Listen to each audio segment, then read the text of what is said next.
Friends, मैं आपका दोस्त रितेश अपने MPPSC नोट्स इन हिंदी चैनल में आप सभी का स्वागत करता हूं। तो फ्रेंड्स, आज के वीडियो में हम डिस्कस करने वाले हैं एक न्यू टॉपिक जो कि हमारे MPPSC मेंस का है, प्रवास, माइग्रेशन के बारे में हम इस वीडियो में डिस्कस करेंगे कि माइग्रेशन या प्रवास क्या होता है। तो उसके बारे में जितने भी पॉइंट्स बन सकते हैं उस सबको मैंने इसमें ऐड किया हुआ है और आप इस वीडियो के थ्रू अपने नोट्स भी बना सकते हैं प्रवास से रिलेटेड। तो इस वीडियो को आप पूरा लास्ट तक ज़रूर देखें और इस वीडियो के नोट्स भी ज़रूर बनाएं ताकि MPPSC मेंस में यदि प्रवास से रिलेटेड कोई क्वेश्चन बनता है तो उसे आप अटेम्प्ट कर सकें। ठीक है फ्रेंड्स, तो चलते हैं हम अपने वीडियो की ओर, देखेंगे कि प्रवास या माइग्रेशन क्या होता है। ठीक है, तो प्रवास क्या है और प्रवास का अर्थ। तो सबसे पहले देख लेते हैं कि प्रवास क्या है। तो प्रवास का आशय एक स्थान को छोड़कर किसी दूसरे स्थान पर जाकर रहने या बसने से है। मतलब किसी एक स्थान पर आप रह रहे हैं, यदि आप उस स्थान को छोड़कर दूसरे स्थान में चले जाते हैं और वहाँ पर रहने लगते हैं या बस जाते हैं तो उसे क्या कहा जाता है, प्रवास। जैसे कि आप यदि किसी एक शहर से दूसरे शहर में चले जाते हैं तो वहाँ पर आप बस रहने लगते हैं, रहने के लिए कुछ समय के लिए जाते हैं या फिर वहाँ बस ही जाते हैं। जैसे भारत के ही आप किसी राज्य से दूसरे राज्य में जाकर बस जाते हैं, ठीक है, रहने लगते हैं, तो वो क्या कहलाता है, प्रवास कहलाता है। ठीक है ना।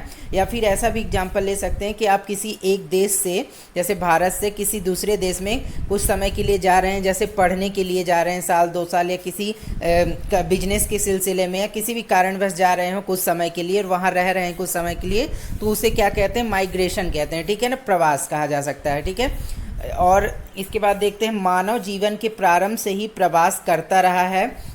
जो मूलभूत आवश्यकताओं की पूर्ति के लिए खाद्यान्न संकलन, शिकार करने, पानी की तलाश में आदि मानव घुमंतु जीवन जीता था। जो क्या हुआ कि मानव जीवन जब प्रारंभ से ही, जब मानव अस्तित्व में आया तब से ही वो प्रवास करना प्रारंभ कर दिया था। क्योंकि आपको पता होगा कि जब आदि मानव हुआ करते थे वो विभिन्न ज़रूरतों को, उनके पास मूलभूत आवश्यकताएं नहीं हुआ करती थी, जिसके कारण वो प्रवास करते थे एक स्थान से दूसरे स्थान, चाहे वो खाद्यान्न के लिए हो या शिकार करने के लिए हो या पानी के तलाश में हो। ये सभी काम करने के लिए आदि मानव एक स्थान से दूसरे स्थान में प्रवास करते रहते थे। ठीक है, और भोजन, आराम और सुरक्षा की दृष्टि से मानव का एक स्थान से दूसरे स्थान पर प्रवास निरंतर चलता रहता है। ठीक है, लेकिन यह प्रवास संसाधनों के अभाव में सीमित था। औद्योगिकरण के परिणाम स्वरूप यातायात के साधनों की वृद्धि ने मानव की गतिशीलता को आसान कर दिया और प्रवास जनसंख्या परिवर्तन के महत्वपूर्ण आधारों में से एक है। प्रवास के परिणाम स्वरूप सामाजिक परिवर्तन घटित होता है। किसी भी समाज की जनसंख्या 3 आधारों पर परिवर्तित होती है: जन्म, मृत्यु और प्रवास। जन्म और मृत्यु जैविक कारक हैं, लेकिन प्रवास जो है ऐसा कारक है जो सामाजिक, सांस्कृतिक, आर्थिक आधारों पर प्रभावित होता है।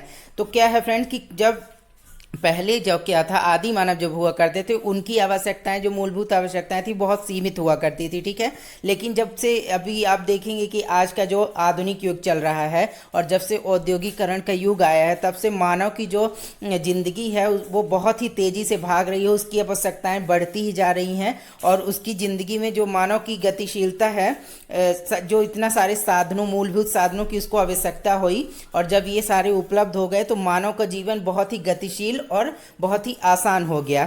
और प्रवास के परिणाम स्वरूप सामाजिक परिवर्तन घटित होते हैं। मतलब कि जब प्रवास होता है तो किसी भी समाज में परिवर्तन होना लाजमी है, क्योंकि जब प्रवास होगा तो लोग वहां से एक स्थान से दूसरे स्थान प्रवेश करेंगे, तो जिस स्थान में वो जा रहे हैं या जिस स्थान से वो आ रहे हैं तो वहां पर भी जनसंख्या में घटेगा, वहां की मांग घटेगी, और जिस स्थान में वो जा रहे हैं तो वहां जनसंख्या में वृद्धि होगी और मांग भी बढ़ेगी। ठीक है, तो प्रवास से समाज में जो परिवर्तन होता है, तो कई परिवर्तन देखे जा सकते हैं समाज में। और किसी भी समाज की जनसंख्या जो है 3 आधारों पर परिवर्तित होती है: जन्म, मृत्यु और प्रवास। इसका क्या अर्थ है कि जब कोई भी समाज में जनसंख्या जो होती है वो 3 आधार पर परिवर्तित कैसे होती है। जन्म, जब बच्चों का जन्म होता है, जो न्यू बॉर्न बेबीज होते हैं, तो उनके जन्म पर उस समाज की जनसंख्या में परिवर्तन हो जाएगा, बढ़ेगी उस समाज की जनसंख्या।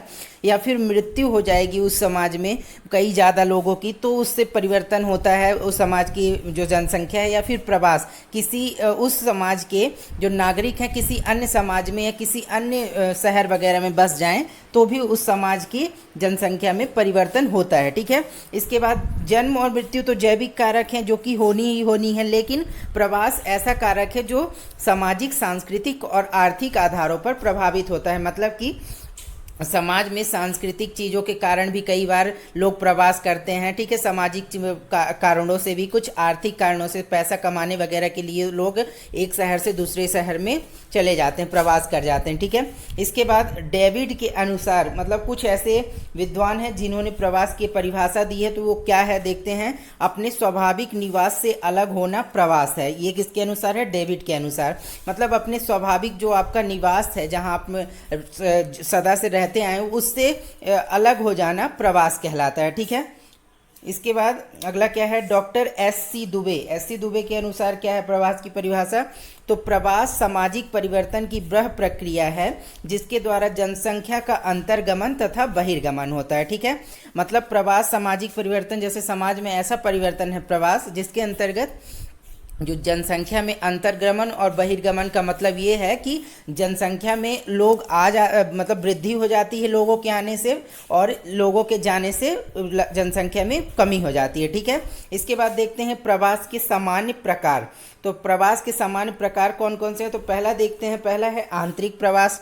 तो एक राष्ट्र के लोगों का उसी राष्ट्र के अंदर किसी स्थान को छोड़कर दूसरे स्थान पर जाना आंतरिक प्रवास कहलाता है। अर्थात यदि कोई, जैसे भारत ही है, भारत को ले लीजिए, एक स्थान से छोड़कर कोई, मान लीजिए जैसे भारत में 2 राज्यों को ले लेते हैं, इसमें पहले पूरा पढ़ के देखते हैं। उदाहरण के लिए उत्तर प्रदेश के लोगों का मध्य प्रदेश आकर बसना और सुविधा की दृष्टि से आंतरिक प्रवास को निम्नलिखित 4 भागों में विभाजित किया जा सकता है।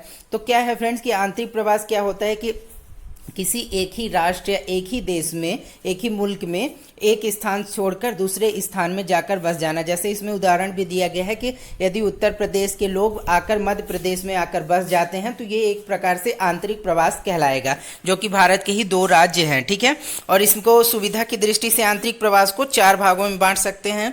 तो कौन कौन से वो भाग हैं देखते हैं। तो पहला है गाँवों से नगरों की ओर प्रवास। जब गाँवों से, यहाँ पे आप गाँवों कर लीजिएगा, यहाँ पे एक वो हो गया है थोड़ा मिस्टेक से, तो आप गाँवों कर लीजिएगा। गाँवों से शहरों नगरों की ओर प्रवास, मतलब कि जब गांवों से लोग जो हैं प्रवास करते हैं नगरों की ओर मूलभूत सुविधाओं की प्राप्ति के लिए। जैसे गांव वाले होते हैं जो ग्रामीण लोग, उनको कई मूलभूत आवश्यकताएं नहीं मिल पाती हैं, जिसके कारण वो नगरों की ओर प्रवास करते हैं। ठीक है, अगला क्या है? एक ग्राम से दूसरे ग्राम की ओर प्रवास, मतलब एक गाँव से दूसरे गाँव की ओर किसी कारणवश एक गाँव से दूसरे गाँव की ओर प्रवास करना पड़ जाता है। ठीक है, तो ये भी कारण हो सकता है आंतरिक प्रवास का। एक अगला है एक नगर से दूसरे नगर की ओर प्रवास। जब लोग एक शहर से दूसरे शहर में जाते हैं नौकरी करने के लिए या फिर किसी और कारणवश, तो वो एक नगर से दूसरे नगर की ओर भी प्रवास कहलाता है। और नगर से गांव की ओर, जब लोग नगर से गांव की ओर प्रवास करते हैं, जैसे कुछ मजदूर वगैरह को आप ले लीजिए जो गांवों से पहले तो नगर की ओर प्रवास करते हैं कमाई वगैरह करने के लिए, ठीक है, अपनी आर्थिक ज़रूरतों के लिए या फिर किसी भी मूलभूत आवश्यकता के, लेकिन कुछ फिर बाद में वो उन्हें जब समझ में आता है तो वो अपने गाँव में पुनः प्रवेश करते हैं, तो जिससे वो शहरों से गाँवों की ओर प्रवास करते हैं। ठीक है, इसके बाद देखते हैं अगला क्या है। तो अगला है अंतर्राष्ट्रीय प्रवास। ये क्या है? तो ऐसा प्रवास जो राष्ट्र की सीमाओं को लांघ कर दूसरे राष्ट्र की सीमाओं में होता है। जब कोई व्यक्ति या समूह एक राजनीतिक राष्ट्रीय सीमा को पार कर दूसरी राजनीतिक राष्ट्रीय सीमा में प्रवेश करता है तो उसे अंतर्राष्ट्रीय प्रवास कहते हैं। मतलब जब कोई देश एक देश से दूसरे देश में चला जाता है रहने वगैरह के लिए, ठीक है, तो उसे क्या कहते हैं? अंतर्राष्ट्रीय प्रवास। उसे अंतर्राष्ट्रीय प्रवास इसलिए कहा जाता है कि वो दूसरे देश में जा रहे हैं। जैसे मान लीजिए भारत का कोई व्यक्ति किसी मान लीजिए पढ़ाई के उद्देश्य है या बिजनेस के लिए दूसरे देश में जाकर रहने लगता है, ठीक है, तो उसे अंतर्राष्ट्रीय प्रवास कहते हैं। ठीक है, इसके बाद देखते हैं अगला क्या है। प्रवास के प्रभाव या परिणाम। प्रवास के प्रभाव या परिणाम क्या क्या हैं? तो इसमें हम कुछ अच्छे प्रभाव भी देखेंगे प्रवास के और कुछ बुरे प्रभाव देखेंगे क्या होता है। तो पहला क्या है इसमें? तो आर्थिक अवसरों की समानता अच्छे प्रभावों के अंतर्गत, और राष्ट्रीय और अंतर्राष्ट्रीयता का विकास, और इसके बाद गांवों पर घटता जनसंख्या का दबाव और सामाजिक एकता में वृद्धि। तो क्या होता है कि आर्थिक अवसरों की समानता होती है। जैसे कि मान लीजिए किसी भी स्थान पर जैसे बहुत जनसंख्या है और वहाँ से लोग गांवों से, जैसे मान लीजिए गांव में ही कोई है, वहाँ से कुछ लोग प्रवास करके दूसरे शहरों वगैरह में चले गए, तो गांवों में क्या होता है, आर्थिक समानता आती है। मतलब लोगों को फिर वहाँ पे कम लोग बसते हैं तो उसमें जो जब गांवों में कम लोग बसते हैं तो उनको आर्थिक जो है प्रकार से उन समृद्ध होते हैं, क्योंकि वहाँ पे या रोजगार के यदि कोई अवसर हैं या फिर जो भी चीज़ें हैं गांवों में, तो उससे सभी लोगों को, जो जितनी जनसंख्या कम से कम रहेगी तो उससे ज़्यादा से ज़्यादा उन लोगों को फ़ायदा हो सकेगा। ठीक है। और इसके बाद राष्ट्रीयता और अंतर्राष्ट्रीयता का भी विकास होता है इसके अंतर्गत। और गांवों पर घटता जनसंख्या का दर, जब गांवों से लोग प्रवास करके शहरों की ओर जाते हैं तो इससे क्या होता है कि गांवों में जनसंख्या का दबाव कम होता है, गांवों की मतलब जो आबादी है वो घटने लगती है। जैसा कि आपको पता होगा कि भारत की लगभग 60% से भी ज़्यादा आबादी गांवों में ही बसती है। ठीक है। तो उस वजह से अगर कोई प्रवास करता है गांवों से शहरों की ओर तो इससे गांवों की जनसंख्या का दबाव घटने लगता है। ठीक है। इसके बाद सामाजिक एकता में भी वृद्धि होती है इससे। ठीक है। लोग कम से कम रहेंगे जहां पर, तो उसमें लोगों में आपस में जो है एकता बनी रहेगी, क्योंकि ज़्यादा लोग जहाँ रहते हैं तो वहाँ पे थोड़ी बहुत प्रॉब्लम होती रहती है, इसलिए कम लोग रहेंगे तो ज़्यादा एकता उनमें आएगी। ठीक है। इसके बाद देखते हैं कि अगला क्या है, प्रवास के बुरे प्रभाव, सांस्कृतिक संघर्ष और सामाजिक विघटन। ठीक है। और क्या है अगला, निम्न स्वास्थ्य स्तर और कार्य क्षमता में गिरावट और आवास समस्या आदि। तो क्या होता है कि प्रवास के कुछ बुरे प्रभाव भी हैं, जैसे कि सांस्कृतिक संघर्ष, जैसे कि कोई एक राज्य से दूसरे राज्य में जाकर बस रहा है तो इससे सांस्कृतिक संघर्ष उत्पन्न होते हैं। इसलिए कि जब यदि कोई, मान लीजिए कि कोई नॉर्थ का व्यक्ति, उत्तर प्रदेश का व्यक्ति या फिर उत्तर प्रदेश का या दक्षिण का व्यक्ति पूर्वोत्तर साइड में जाएगा या फिर पूर्वोत्तर का दक्षिण में आएगा, तो वहाँ की संस्कृतियाँ अलग अलग हैं। ठीक है। तो उससे क्या होता है कि दो संस्कृतियों के जब लोग मिलते हैं तो उनमें थोड़ी सी टकराव की स्थिति उत्पन्न होती है। ठीक है। कभी कभी ऐसा देखने में मिलता है। इसके बाद सामाजिक विघटन, जो जब प्रवास होता है तो समाज का भी विघटन होता है, वहाँ पे लोगों की जो अलग अलग जो समुदाय रहते हैं उनमें कमी आने लगती है, सामाजिक तौर पर जनसंख्या वाले कम हो जाती है, लेकिन वहाँ पर सामाजिक विघटन देखने को मिलता है। ठीक है। समाज टूटने लगता है वहाँ पर। इसके बाद अगला क्या है, निम्न स्वास्थ्य स्तर और कार्य क्षमता में गिरावट। इससे क्या होता है, जब प्रवास होता है तो एक स्थान से तो लोग कम होते हैं, लेकिन दूसरे स्थान में जब प्रवास करके जहाँ जाते हैं वो लोग, वहाँ पर ऑलरेडी जनसंख्या रहती है, लेकिन जब प्रवास होता है तो कई जनसंख्या और ज़्यादा बढ़ती है, जिससे वहाँ पर स्वास्थ्य की जो स्तर होता है वो घटने लगता है, क्योंकि जनसंख्या ज़्यादा हो जाती है और स्वास्थ्य की सेवाओं का विस्तार नहीं हुआ रहता है, जिससे स्वास्थ्य का स्तर गिरने लगता है। ठीक है। और कार्य क्षमता में भी गिरावट आती है उनके। ठीक है। वहाँ पर कार्य करने वाले लोग ज़्यादा बढ़ने लगते हैं और रोजगार के अवसर सीमित होते हैं। इसके बाद आवास समस्या, आवास समस्या भी होती है, क्योंकि जब एक शहर से दूसरे शहर प्रवास करके कोई जा रहा है तो जिस शहर में वो प्रवास करके गया है तो वहाँ पर जाहिर सी बात है कि मतलब वहाँ पर रहने के लिए उनको आवास चाहिए होगा, लेकिन आवास जब सीमित मात्रा में होते हैं, जनसंख्या बहुत बढ़ जाती है, तो इससे आवास की समस्या होती है। और ऐसा भारत में कई शहरों में देखने को मिलता है, क्योंकि आपको पता है कि भारत की आबादी बहुत ज़्यादा हो चुकी है, 1.5 अरब लगभग 30 करोड़ से ज़्यादा हो चुकी है, तो उसकी वजह से भारत में ऐसी समस्याएं देखने को मिलती हैं। ठीक है। इसके बाद अगला क्या है, तो अगला है प्रवसन के कारण। प्रवसन के कारण मतलब कि प्रवास जो हो रहा है उसके क्या कारण है, क्या कारण होते हैं कि प्रवास हो रहा है ऐसा। ठीक है। तो प्रवसन के कई कारण है। ठीक है। लेकिन इसके मुख्य कारण निम्नलिखित हैं। पहला, सामाजिक कारण। विश्व के अनेक देशों में स्त्रियों के विवाह के बाद उन्हें अलग अलग प्रवास करना पड़ता है। धार्मिक व जाति उत्पीड़न भी प्रवास का बढ़ावा देती हैं, जैसे द्वितीय विश्व युद्ध में जर्मनी से यहूदियों का इजराइल जाना व भारत में कश्मीरी पंडितों का अन्य राज्यों में प्रवसन इसी प्रकार का। मतलब सामाजिक कारण, प्रवसन के कुछ सामाजिक कारण, जैसे कि विश्व के अनेक देशों में जैसे स्त्रियों का मतलब कि जो महिलाएं होती उनका विवाह होता है तो वो दूसरे एक स्थान से दूसरे स्थान चली जाती हैं, या जैसे कि मान लीजिए एक राष्ट्र से दूसरे राष्ट्र में ही विवाह हुआ, या फिर एक राज्य से दूसरे राज्य में विवाह हुआ, किसी भी, ठीक है, एक शहर से दूसरे शहर में विवाह हुआ, तो ये भी प्रवसन का कारण बनता है, ये सामाजिक कारण।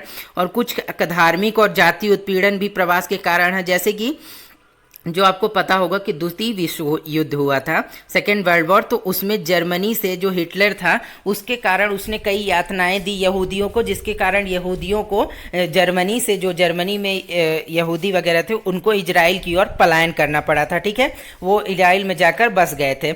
और इसके बाद भारत में भी आपने देखा होगा कि जब 1992 के लगभग कश्मीरी पंडितों को वहाँ पर कुछ कई बार मतलब कि बहुत प्रताड़ित किया गया था वहाँ के लोगों के द्वारा, जम्मू कश्मीर के लोगों के द्वारा। ठीक है, तो उसके कारण भी जम्मू कश्मीर के जो पंडित लोग हुआ करते थे वहाँ पर उनको पलायन करना पड़ा था जम्मू कश्मीर से भारत के अन्य राज्यों में। ठीक है, जैसे वो दिल्ली चले गए या किसी अन्य राज्य में चले गए, तो उसके कारण भी प्रवास हुआ था। सामाजिक कारण है ये सब कुछ। इसके बाद हम देखते हैं अगला कारण, आर्थिक कारण। अधिकांश लोग यूरोप अमेरिका में प्रवशित होकर नौकरी व्यवसाय करते हैं। मतलब कि भारत में आप देखेंगे कि जनसंख्या बहुत ज़्यादा है लेकिन रोजगार बहुत कम है। ठीक है, जिसके कारण क्या होता है कि आर्थिक विषमताएं उत्पन्न होती है, जिसके कारण भारत के जो लोग पढ़ लिख जाते हैं या फिर किसी भी कारणवश वो क्या करते हैं, सोचते हैं कि विदेश जाया जाए, तो इसलिए वो बहुत लोग पलायन करके विदेश, यूरोप अमेरिका वगैरह में आप देखेंगे कि बहुत, अमेरिका में बहुत ज़्यादा जनसंख्या है जो है वो भारत की मतलब भारतीय आबादी है। ठीक है, वहाँ पे बहुत बड़ी आबादी में भारतीय लोग रहते हैं, भारतीय मूल के, क्योंकि भारत में उतने अवसर नहीं हैं रोजगार वगैरह के, इस वजह से वो विदेशों में जाकर रहना पसंद करते हैं, क्योंकि वहाँ पर लिविंग ऑफ स्टेटस बहुत ज़्यादा ऊंचा है अमेरिका, यूरोप वगैरह में, तो इस वजह से लोग जाते हैं वहाँ पर। और कई बार पढ़ाई वगैरह के लिए भी लोग चले जाते हैं। ठीक है, इसके बाद क्या है कि अगला क्या है, राजनीतिक कारण। तो राजनीतिक कारण के अंतर्गत क्या है, तो राजनीति द्वितीय विश्व युद्ध के बाद इस प्रकार के प्रवास का प्रमुख कारण रहा है। इस समय यहूदी फिलिस्तीनी का बड़े पैमाने पर प्रवसन हुआ। ठीक है, तो द्वितीय विश्व युद्धों के बाद, जो द्वितीय विश्व युद्ध समाप्त हुआ उसके बाद कई जो समुदाय थे उनका प्रवसन हुआ, एक स्थान से दूसरे स्थान वो प्रवास कर गए। ठीक है, कोई किसी कारणवश तो कोई किसी कारणवश, कई देश भी टूट गए। और आपको पता होगा जब 1948 में इजराइल और फिलिस्तीन अलग अलग हुए, दो देश बने, तो उससे भी उनका बहुत ज़्यादा पलायन हुआ, फिलिस्तीनियों का, इसराइलियों का, तो बहुत ज़्यादा पलायन हुआ उस समय पर। ठीक है, तो ये भी कई पैमाने राजनीतिक कारण जो होते हैं इनके कारण भी प्रवास देखने को मिलता है। इसके बाद अगला क्या है, बलपूर्वक कारण। मतलब इस प्रकार का प्रवसन अभी हाल में म्यांमार देश के रोहिंग्या मुस्लिम धर्म के लोग, जो लोग वहाँ के बौद्ध धर्म के लोगों से लोग अपने से बलपूर्वक निकाल रहे हैं। इसके पहले वियतनाम से चीनी लोग निकाले गए थे। मतलब कि क्या है कि कई बार बलपूर्वक भी प्रवास करवाया जाता है। जैसे कि एक उदाहरण ये है कि म्यांमार देश से आपने देखा होगा कि कई रोहिंग्या जो कि मुस्लिम धर्म के लोग हैं, वहाँ म्यांमार से, जो म्यांमार आपको पता होगा बौद्ध धर्म प्रमुख देश है, जहाँ पर बौद्ध धर्म की आबादी बहुत ज़्यादा रहती है, तो वहाँ के बौद्ध धर्म के लोगों ने रोहिंग्या को अपने देश से निकाल दिया, क्योंकि बहुत ज़्यादा उनको जबरन मृत मतलब कि उन्हें मारने लगे, जिसके कारण रोहिंग्याओं का, जो रोहिंग्या मुस्लिम धर्म के लोग हैं, उनका प्रवास हुआ। और कहाँ हुआ, तो वो ज़्यादातर जो उनसे म्यांमार से सटे जो देश थे, जैसे कि बांग्लादेश हुआ, भारत ही सटा हुआ है उसकी जो, तो वहाँ पर ज़्यादा प्रवास हुआ इन लोगों का। ठीक है, रोहिंग्या मुस्लिम धर्म के लोगों का ज़्यादा से ज़्यादा ये लोग, आप देखेंगे कि भारत में अभी एक समस्या भी बनी हुई है,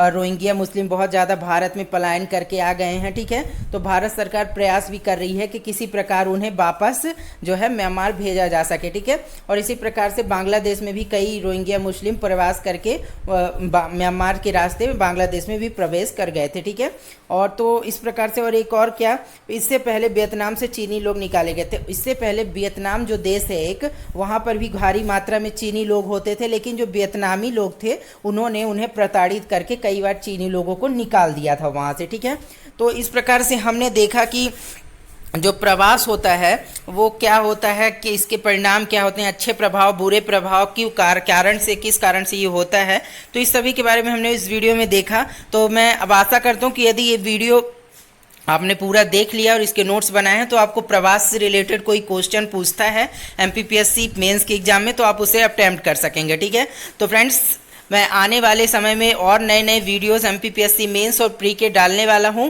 तो इसके लिए आप मेरे चैनल एमपीपीएससी नोट्स इन हिंदी को सब्सक्राइब कर लें, ताकि मेरे आने वाली सभी वीडियोस के नोटिफिकेशन आपको मिलते रहें। तो फ्रेंड्स, मिलेंगे अब अपने नेक्स्ट वीडियो में नए टॉपिक के साथ। यदि वीडियो आपको अच्छा लगा हो तो आप इसे लाइक, शेयर और कमेंट जरूर करें। ओके फ्रेंड्स, आज के लिए इतना ही, बाय बाय।